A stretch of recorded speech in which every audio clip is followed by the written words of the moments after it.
Let's go ahead and get started with a question from Sarah. Hey, John. Just walk me through kind of what you're thinking in that final minute. Obviously, you guys were up big, and then it kind of came down to the wire, but you had a few clutch plays down the stretch to close it out. Yeah, I'd definitely say one of the more nerve-wracking moments in my young NBA career. We just been in that situation so many times, and just seeing it again and just trying to do everything in my power and the team's power to not let it happen. And that's really it. Obviously, like a mixture of scared, nervous, angry, all of the above. Just I want to go home victorious. Being on the other side of it now, I know you guys have had some struggles in the fourth quarter earlier, but to come out with a win, just kind of, is it easier to go back and look at that film, and observe that second half and what you guys could have done better? But obviously you get to do it being up 1-0 instead of down 0-1. Hey, I'm right. It is. That's the beauty of winning is that you can bask in victory and understand why you won and appreciate those things. And obviously we have a lot of film to go over and a lot of things to smooth over before we head into the second game, and we love it. Thank you. Zach Klein. They foul you, you get the clear path free throws. There's no one in the paint on the free throw attempts. How hard is your heart pounding in a 3-point game with under 30 seconds to go and just you on the free throw line? There's no real wood anywhere, but my heart wasn't beating at all. Wasn't going too crazy. I was just trying to lock in and focus, make my shots, and think about seeing the ball go through the rim. I was trying to focus, and nothing too crazy. And Kevin says he doesn't think you've landed yet from the alley-oop dunk from Trae. The way you stepped up, hit the shots, the free throws, what does this do for you personally on this stage and your confidence, John?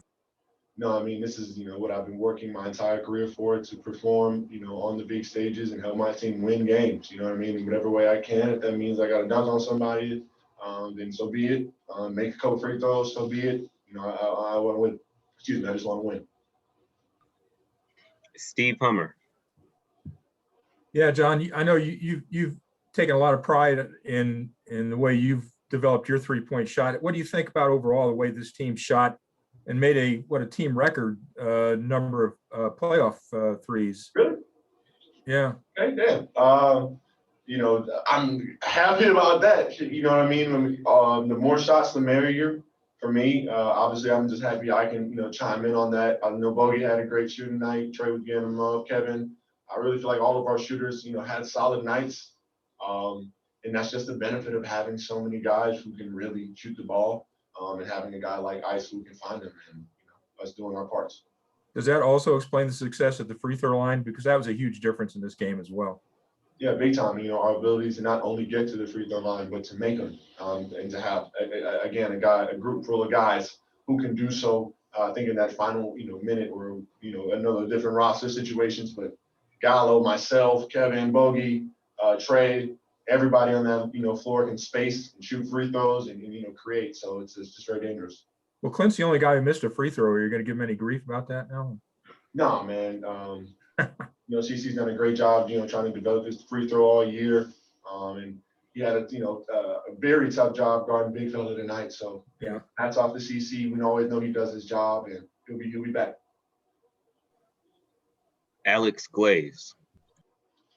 John, you brought up, the past fourth quarter struggles. Just, is there something you can pinpoint and put your finger on, like that has been the change that has led to you guys not panicking and folding in those moments now? Yeah, I think it's focusing on that word, as you said, to use it, panicking, and to do the opposite, to understand where we are, to take, the perspective of the game, to read the flow, and just to slow down and understand, what we need to do, see if there's a matchup, and just go from there in terms of creating whatever it is we want to do on the offensive end. But it starts with taking care of the ball first. So. Is that a Nate message, or where did that come from for you guys? It definitely is part of a Nate message. I feel like it's partly myself, speaking, my personal opinion, and then obviously from the team perspective, just being around the guys, and I feel like we have an understanding of what we need to do as well. So. Just a few more. We will go to JC. All right. Hey, point. Can you describe the differences between playing a regular season game and a playoff game? Since this is a very young team, can you describe your experience so far playing on the court? Yeah, I mean, I really feel like, firstly, it's physical. All the little stuff, the pushes and, the holds, sort of all that stuff gets looked at a little bit differently. If you're not playing a strong game, I feel like the referees let it slide and let the game continue, which I feel like feel like allows guys to play in their game. And obviously, the game plan is completely different for everybody. I like to call it a super game plan. Everybody has a super game plan on you. Everybody has a super game plan on you as well as we do from the other team. So I feel like those are the biggest two things. Last two. First from Maria. Hi, Yon. First of all, congrats for the win. On such an intense game like this one, what are the key aspects that you can take away from this game? I feel like the first key aspect is, believing in ourselves and understanding that we can compete with this team and teams like this in the league. Obviously, I feel like we're proving it to ourselves every day, but that's the first step is understanding and truly believing that we have, a real group of guys that compete with anybody in this league. And then the next steps, I feel like, is just the mentality of understanding we can win and knowing it and going out and executing every single time. I feel like that's, being something that Nate preaches on a lot. Final question from PZ Basket. Hi, Jen. It's Alan Silva from Costa Rica for PZ Basket. I wanted to know what are the keys in these playoffs to control the games down the stretch that you did against the Knicks and now in this game against the Sixers? Yeah, I feel like if there's any one thing to put it on, it's just handling pressure. As you saw the Sixers, and I feel like as you saw the Knicks do, when the closing games get to the late seconds, teams, get that animal-like instinct to turn on everything and try to win games for their team. And I feel like we have to understand how to combat that. Have to understand if we're in a foul, if we're in the bonus, understand if matchups, understand if they're trapping and going up so forth. And just being able to handle the different pressure that's coming in the end of the game. Thank you, John. Thank you.